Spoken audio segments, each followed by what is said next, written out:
Hello students, good morning.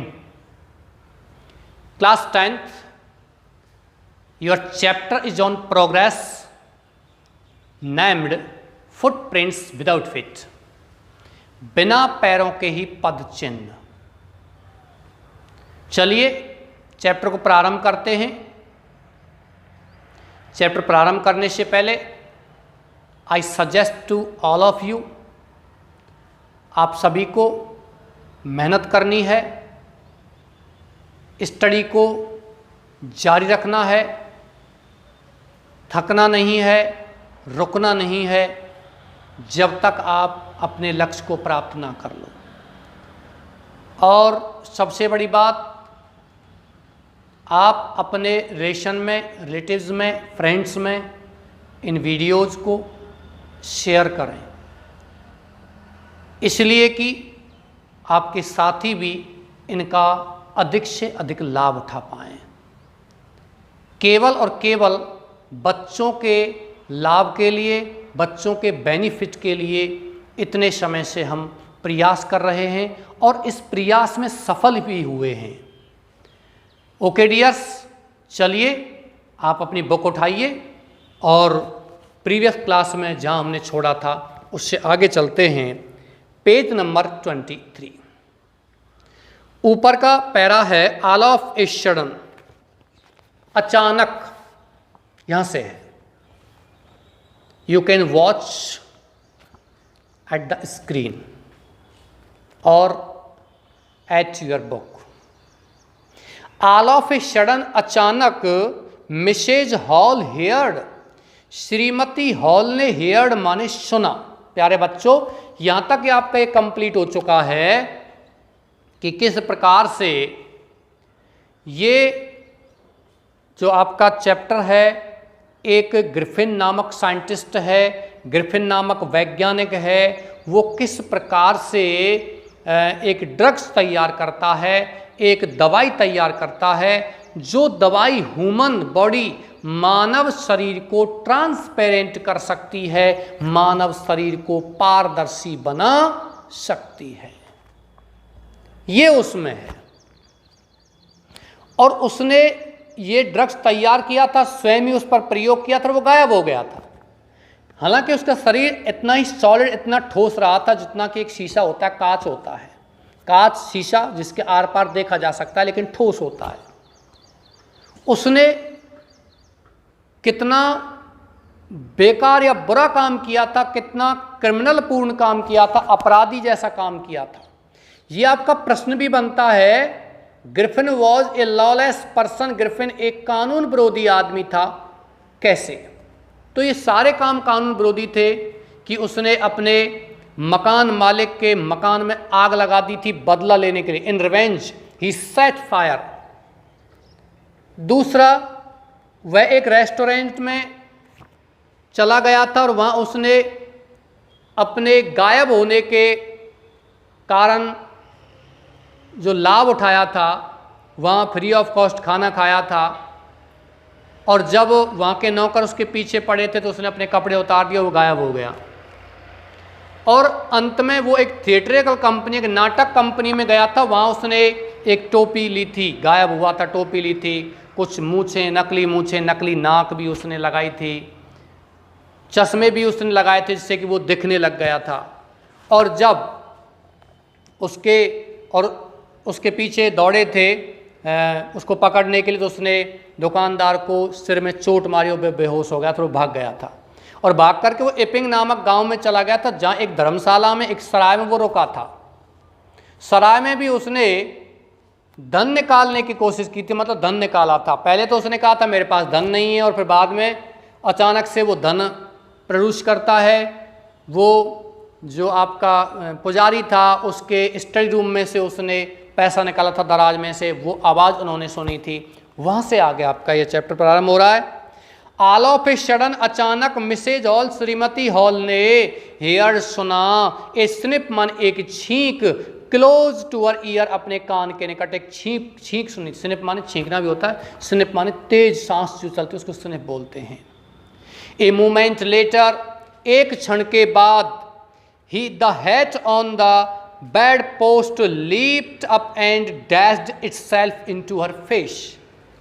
A moment later, एक क्षण के बाद, द हैट माने टोपी, ऑन द बेड पोस्ट माने बिस्तर के पोस्ट, पोस्ट माने होता है वैसे खंबा, लेकिन बेड का खंबे का मतलब किसी बेड का जो पाया होता है उसको बेड पोस्ट बोलते हैं।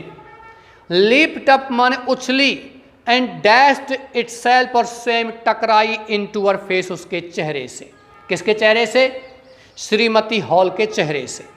Then the bedroom chair became alive, उसके बाद बेडरूम चेयर बिस्तर, बेडरूम की शयन कक्ष की जो चेयर थी, कुर्सी थी, वो बीकेम अलाइव मन जीवंत हो उठी। जीवंत होने का मतलब कुर्सी चलने लग गई, इधर उधर कुर्सी भागने लग गई। अब कुर्सी तो नहीं भाग रही थी, कुर्सी को कौन उठा रहा था? कौन उठा रहा था? ग्रिफिन वैज्ञानिक। लेकिन वो क्या हो गया था? गायब हो गया था, वो किसी को दिखाई नहीं दे रहा था। वही कुर्सी को इधर उधर उठा करके फेंक रहा था। स्प्रिंगिंग इनटू द एयर, हवा में उछालते हुए, it charge state at her, ये सीधा उसके पास आकर के पड़ी। लेग्स माने टांगों के, फोरमोस्ट माना आगे। As she and her husband, जैसा कि वह और उसका पति टर्न अवे, मुड़ गए, इन टेरर मन डर से। The extra ordinary chair pushed them, उस असाधारण कुर्सी ने पुश देम, उनको धकेल दिया था आउट ऑफ द रूम, कमरे से बाहर। एंड देन अपीयर्ड, और तब अपीयर्ड माने प्रकट हुआ, टू श्राम माने धड़ाम से दरवाजा बंद होता हुआ, एंड लॉक द डोर, और दरवाजे पर ताला लगता हुआ, आफ्टर देम, उनके बाद में। उनको बाहर निकाल दिया था उस ग्रिफिन वैज्ञानिक ने, गायब होकर के। वो दिखाई तो किसी को दे ही नहीं रहा था। Mrs Hall almost fell down, श्रीमती हॉल ऑलमोस्ट लगभग, फेल डाउन माने गिर गई। द स्टेयर्स मन सीढ़ियों से, इन हिस्ट्रिक्स माने किसमें? पागलपन की स्थिति में, या कह सकते हो एक प्रकार से नशे की स्थिति में, कंफ्यूजन की स्थिति में, भ्रम की स्थिति में। She was convinced that the room, she was convinced माने उसने विचार किया था, दैट द रूम माने कमरा, वाज हंटेड बाय स्पिरिट्स, कमरे में हंटेड माने प्रवेश कर गई थी या भर गया था, बाय स्पिरिट्स माने आत्माओं से, भूतों से भर गया था। And that the stranger had somehow caused, और वो अजनबी समहाउ किसी भी तरह कॉज्ड कारण बना था। दीज इन चीज़ों का, टू इंटर माने प्रवेश करने का, इनटू हर फर्नीचर उसके लकड़ी के सामान में। माई पुअर मदर मेरी बेचारी माँ, यूज टू सिट माने बैठा करती थी, इन दैट चेयर माने उस कुर्सी पर। बेचारी मेरी माँ उस कुर्सी पर बैठा करती थी, वो कुर्सी भी टूट गई थी। She mourn Mrs Hall, mourn माने कराई, मौन माने क्या होता है? कराना, दर्द से दुख की वजह से कराते हैं, वो मौन कहलाता है। MOAN, एक मौन अलग है, MOURN, मौन माने क्या होता है? बिल्लाप करना, दुख मनाना, लेकिन ये मौन माने कराना। To think it should rise up against me now, to think सोच करके, इट शुड राइज अप इसे खड़ा होना चाहिए था, अगेंस्ट मी मेरे विरुद्ध, नाउ माने अब। The feeling among the neighbours was, पड़ोसियों में जो भावना थी, that the trouble was caused, की मुसीबत कारण बनी थी, बाई विच क्राफ्ट मान किसी जादूगरनी के कारण। अन जो पड़ोसी थे धर्मशाला में, उन्होंने क्या विचार दिया था कि ये जो घटना घटित हुई है एक जादूगरनी के कारण घटित हुई है। विच क्राफ्ट मान कोई जादू, बट विच क्राफ्ट और नॉट, कोई जादू है या नहीं है ये भी नहीं पता। वह न्यूज ऑफ द बर्गलरी, जब चोरी का समाचार, बर्गलरी का मतलब होता है सेंध लगाकर चोरी करना, सेंध लगा करके यानी पहले से ही किसी को जानकारी हो और चुपके से चोरी कर ले जाते, उसको बोलते हैं बर्गलरी, और उस चोर को बोलते हैं बर्गलर। वैसे चोर को थीप बोलते हैं, लेकिन ऐसे चोर को क्या बोलते हैं? बर्गलर। उस चोरी का समाचार एट द क्लर्जीमैन्स होम, उस पुजारी के घर में, बीकेम नॉन माने जाना गया। द स्ट्रेंज साइंटिस्ट माने विचित्र वैज्ञानिक वाज स्ट्रांगली सस्पेक्टेड माने मजबूती से सस्पेक्टेड संदेह किया गया, जो वो वैज्ञानिक था ग्रिफिन उस पर संदेह किया गया था। Of having had a hand in it, कि उसका एक हाथ था इन इट, इसमें किसमें, चोरी में। सस्पिशियन ग्रीव इवन स्ट्रोंगर, संदेह और भी मजबूत हो गया। व्हेन ही सडनली प्रोड्यूस, जब उसने अचानक निकाला, सम रेडी कैश, कुछ तैयार धन निकाला। दो यद्यपि ही हैड एडमिटेड, उसने बताया था, नॉट लॉन्ग बिफोर, लंबे समय पहले नहीं, थोड़े समय पहले उसने कहा था, that he had no money, कि उसके पास धन नहीं था। उसने क्या कहा था, मेरा चेक है और मैं चेक दे दूंगा, मेरे पास कैश धन नहीं है, चेक आएगा उस चेक को मैं तुम्हें दे दूंगा। लेकिन अभी उसके पास चेक नहीं, क्या था, कैश धन था। वो कहां से आया? तो सबने उस पर क्या किया था, संदेह किया था। The village constable was secretly sent for, the village constable, गांव के कॉन्स्टेबल माने सिपाही को, वॉज सीक्रेटली माने चुपके से, सेंट फॉर माने बुलाया गया था। जो उस गांव में, कौन सा गांव, ये आपसे प्रश्न पूछा जा सकता है, 2 नंबर का क्वेश्चन आता है बच्चों इसमें से। क्लास 10th में इस पुस्तक में से 3 क्वेश्चन आते हैं, क्वेश्चन आते हैं 6, 3 करने होते हैं। कहने का मतलब 2 क्वेश्चन आएंगे, वो आपको लगभग 60 से 80 शब्दों में उसका उत्तर देना है, 5 नंबर का उसमें से 1 ही करना है। फिर 2 क्वेश्चन आएंगे, 30 से 40 शब्दों में उसका आंसर देना है, वो आपका आएगा 3 नंबर का, उसमें से भी 1 करना है। और 1 क्वेश्चन बच्चों 2 नंबर का आएगा, जिसका आंसर 10 से 20 शब्दों में जिसका उत्तर देना है, वो आपका 2 नंबर का आता है। उसमें भी 2 क्वेश्चन आएंगे और वो भी आपको 1 क्वेश्चन उसमें से करना है। You have to do out of 1, sorry only 1 out of 2, 2 में से कोई 1 करना है।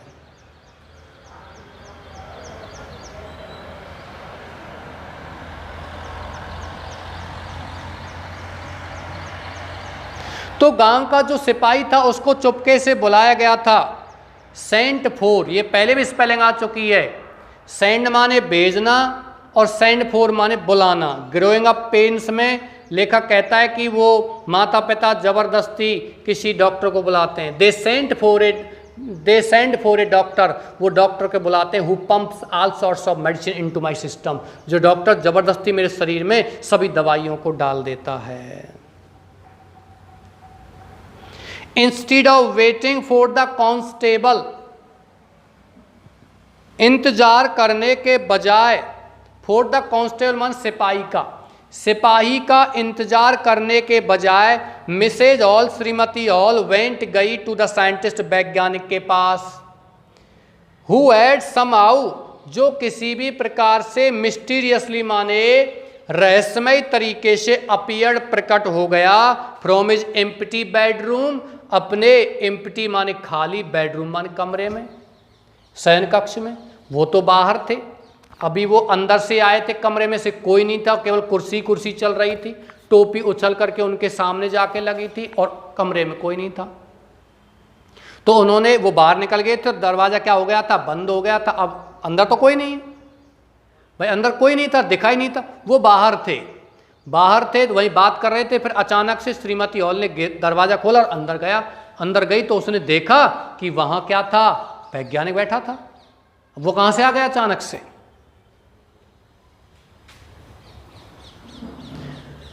हु हैड समहाउ, जो किसी प्रकार से वहां प्रकट हो गया था। आई वॉन्ट टू नो, मैं जानना चाहती हूं, what you have been doing, तुम क्या कर रहे हो, टू माई चेयर अपस्टेयर्स, मेरी कुर्सी का, अपस्टेयर्स माने सीढ़ियों के ऊपर। सी डिमांडेड, श्रीमती हॉल ने मांग की। And I want to know, और मैं जानना चाहती हूँ, how it is that you came out, तुम कैसे आ गए, ऑफ एन एम्प्टी रूम माने इस खाली कमरे में। एंड हाउ यू एंटर, तुम कैसे प्रवेश किए, ए लॉक्ड रूम मान एक दरवाजा, सॉरी ताला लगे हुए कमरे में। कमरे में ताला लगा हुआ था, लॉक लगा हुआ, तुम कैसे प्रकट हो गए? अरे वो तो पहले से ही था, वो तो दिखाई नहीं दे रहा था। The scientist was always quick tempered, वो वैज्ञानिक ऑलवेज मान हमेशा, वॉज क्विक टेम्पर्ड माने कैसा रहता था, गर्म स्वभाव का, गुस्सा करने वाला रहता था। क्विक टेम्पर्ड माने गुस्सा करने वाला, तेज स्वभाव का।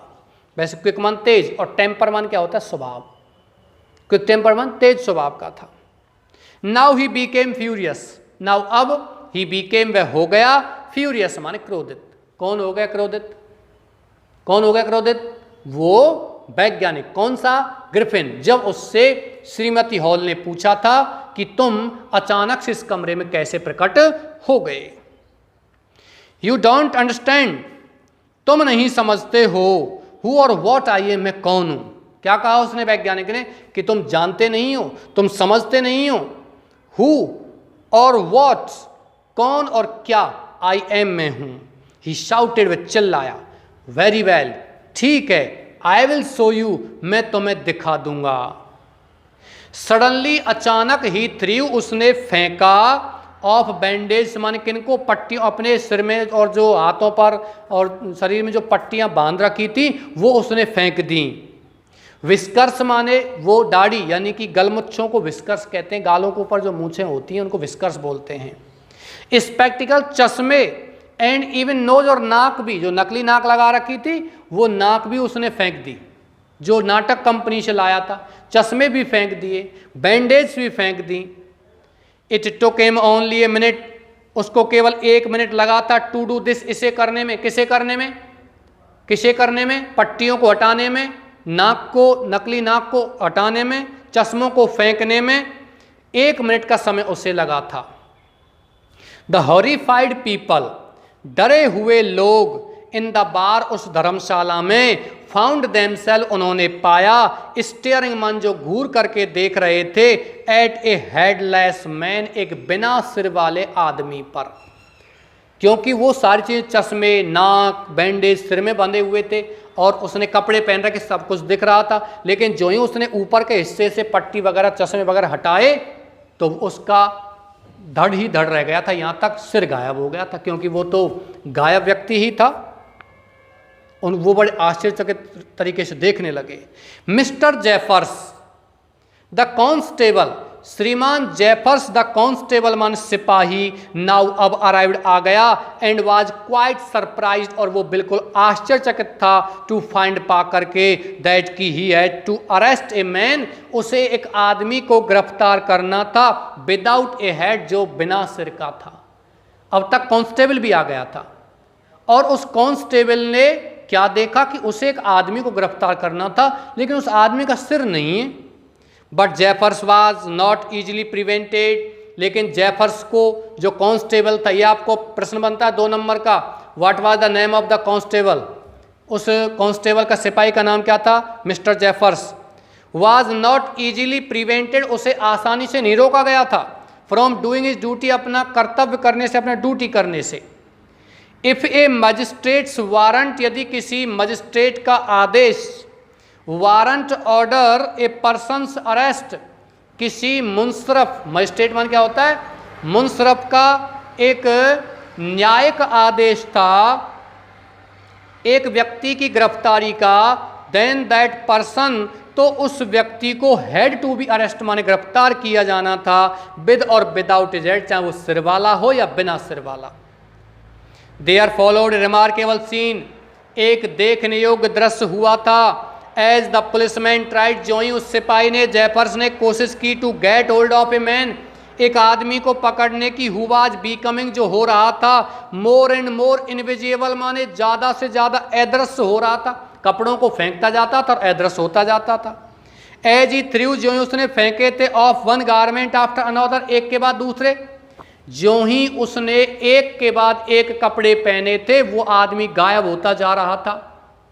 अब उसको कैसे गिरफ्तार करे वो कांस्टेबल? फाइनली, अंत में, अभी आपको ये प्रश्न चेंज करना है, आपकी 4-5 लाइन इसमें और हैं, प्रश्न चेंज कीजिए। फाइनली, अंत में, ए शर्ट, एक कमीज, फ्ल्यू माने उड़ी, इनटू द एयर, हवा में, एंड द कांस्टेबल फाउंड, और उस कांस्टेबल माने सिपाही ने, फाउंड पाया, हिमसेल्फ माने स्वयं को, स्ट्रगलिंग संघर्ष करते हुए, विद समवन किसी व्यक्ति से, ही कुड नॉट सी, जिसे वह नहीं देख सकता था, एट ऑल, बिल्कुल भी। अब वो कांस्टेबल ऐसे व्यक्ति से लड़ रहा था, संघर्ष कर रहा था, जूझ रहा था, जो व्यक्ति बिल्कुल भी दिखाई नहीं दे रहा था। सम पीपल, कुछ लोगों ने ट्राइड, कोशिश की, टू हेल्प हिम, उसकी सहायता करने की, बट फाउंड, लेकिन उन लोगों ने पाया, देम सेल माने अपने आप को, हिट माने चोट, बाय ब्लोज माने मुक्कों का प्रहार, मुक्कों की चोट पाई, मुक्के पड़े उन पर, ब्लो माने मुक्का। दैट सीम्ड, जो प्रतीत हुए, टू कम आते हुए, फ्रॉम नोवेयर, पता नहीं कहां से, मुक्के कहां से आ रहे थे किसी को पता ही नहीं था। इन द एंड, अंत में, जेफर्स वाज नॉक्ड अनकॉन्शियस, अंत में जेफर्स क्या हो गया था, बेहोश हो गया था। As he made, knocked unconscious मतलब चोट मारकर उसको अनकॉन्शियस, बेहोश कर दिया गया। As he made last attempt, जो ही उसने अंतिम प्रयास किया था, टू होल्ड ऑन माने पकड़ने का, टू द अनसीन साइंटिस्ट माने उस अदृश्य वैज्ञानिक को, अदृश्य वैज्ञानिक को जो ही उसने पकड़ने का प्रयास किया था तो उस पर प्रहार किया गया और वो बेहोश हो गया। There were nervous excited cries, there were थी, नर्वस माने, नर्वस का मतलब क्या होता है, उदासीन, एक प्रकार की दुख भरी, एक्साइटेड और उत्साहित, क्राइज मन दुख भरी इसलिए क्योंकि वो पकड़ में नहीं आ रहा था, और एक्साइटेड इसलिए क्योंकि उसको पकड़ना जरूरी था, क्योंकि वो मार लगा रहा था सब में। एक्साइटेड उत्तेजित, उत्सुक, क्राइज चीखें थी, ऑफ होल्ड हिम, उसको पकड़ लो। बट दिस वाज ईजर सेड, लेकिन ऐसा कहना, ऐसा कहा गया आसान था, सरल था, देन डन, किए जाने से। ऐसे कह देते हैं ना, उसको पकड़ लो, ये कहना तो सरल था करने के बजाय, पकड़ने के बजाय। Griffin had सेकन himself free, Griffin ने अपने आप को स्वतंत्र कर लिया था, मुक्त कर लिया था। एंड नो वन न्यू, और कोई नहीं जानता था, वेयर टू ले हैंड्स ऑन हिम, कि उन पर हाथों के प्रहार कहाँ से पड़ रहे थे, कहाँ से उन पर मार पड़ रही थी। ये एट लास्ट में भी ग्रिफिन उनके पकड़ में नहीं आया था, ग्रिफिन द ब्रिलियंट साइंटिस्ट। प्यारे बच्चों, ये आपका चैप्टर कंप्लीट हो गया है। नेक्स्ट क्लास में, नेक्स्ट वीडियो में इस चैप्टर के क्वेश्चन आंसर्स अपन देखेंगे। ओके, छोटे छोटे क्वेश्चंस को भी आपको विशेष पढ़ाता हूँ, पढ़ाते समय उनको ध्यान रखा करो। इसी के साथ क्लास समाप्त करता हूँ। Thank you.